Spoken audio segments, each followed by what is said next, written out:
things would be? Well, I haven't calculated them, perhaps as far out into the future as she would like, but we have been working and with some success to take some expenses of state government off of the general revenue funding, for example. We're working on Medicaid in ways that we think we can realize significant savings in the future. And I'm going to continue to work to downsize this government in a responsible way. And we are also working to build the economy so that we can solve our problems, at least in part, with growth. And every day, nearly every day, I'm confronted with situations that I think provide real opportunity for Ohio in the future. Our economy is in a period of transition. I believe that. But I also believe that we are positioned, that our policies, that my decisions, quite frankly, are positioning the state to come out of this recession stronger than when we went into it.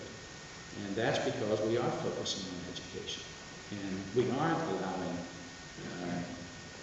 college tuition to explode. There are things that I could do. I could do what was done in this state for 10 straight years. I could allow annual tuition increases of 9%, as happened for 10 straight years in Ohio. That's one of the things that I could do. I refuse to do that. Maybe, Auditor Taylor has a different idea about that. If she does, she ought to say so. But I've been pretty clear about my priorities and what I will not allow to happen to the priorities that we've laid out, because they are focused on the most essential things necessary for this state to move forward, in my judgment. The concern being expressed, I think, is that in the next budget, we'll hit the cliff, and either you'll see a huge tax increase, yes, or spending cut, and absolutely, that you have a responsibility to consider the cliff in this budget. Listen, I face the cliff in this budget. Auditor Taylor predicts there's going to be an $8 billion deficit. I don't agree with that, but that's what she predicts. I went before the people of this state a few months ago and said we're facing a $7.4 billion cliff.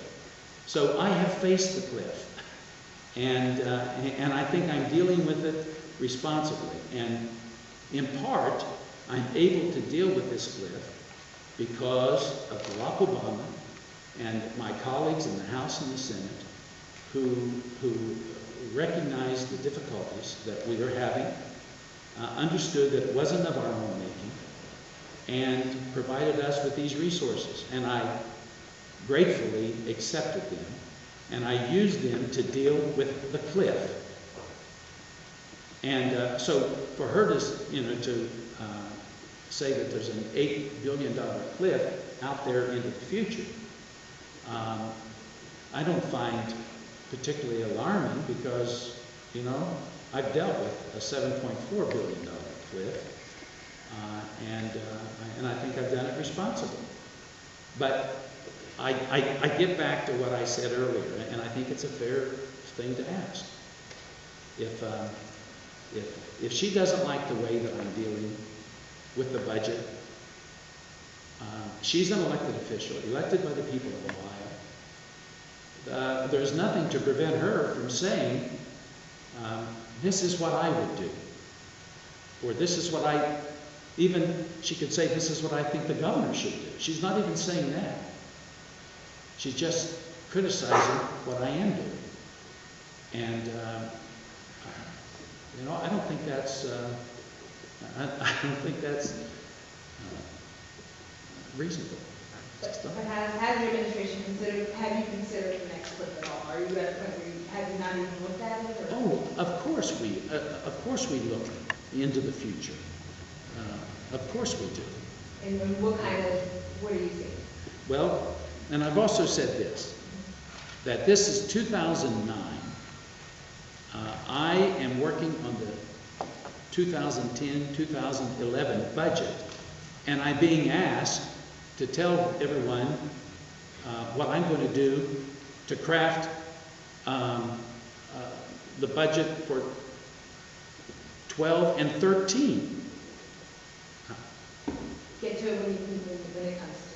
Yeah. Listen, we are in the midst, as I said, of a serious recession. And I'm trying to deal with the problems as I am confronted by them. And that's been my history in the 2 years and 3 months that I've been the governor, and that will be my continuing approach to these matters. If the economy stabilizes over the next couple of years, do you see yourself maybe at that point, if in Ohio things stabilize out, at that point consider other sources of revenue, like perhaps a tax increase at that point? No.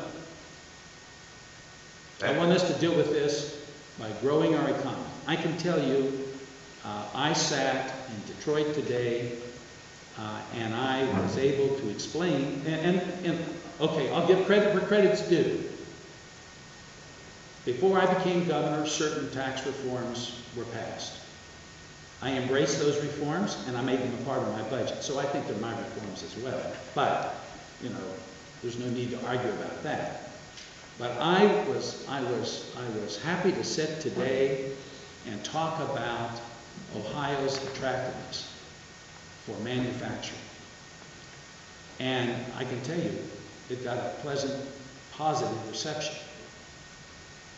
And so I'm not a prophet. I don't know what's going to be the circumstances that whoever the governor is after my first term.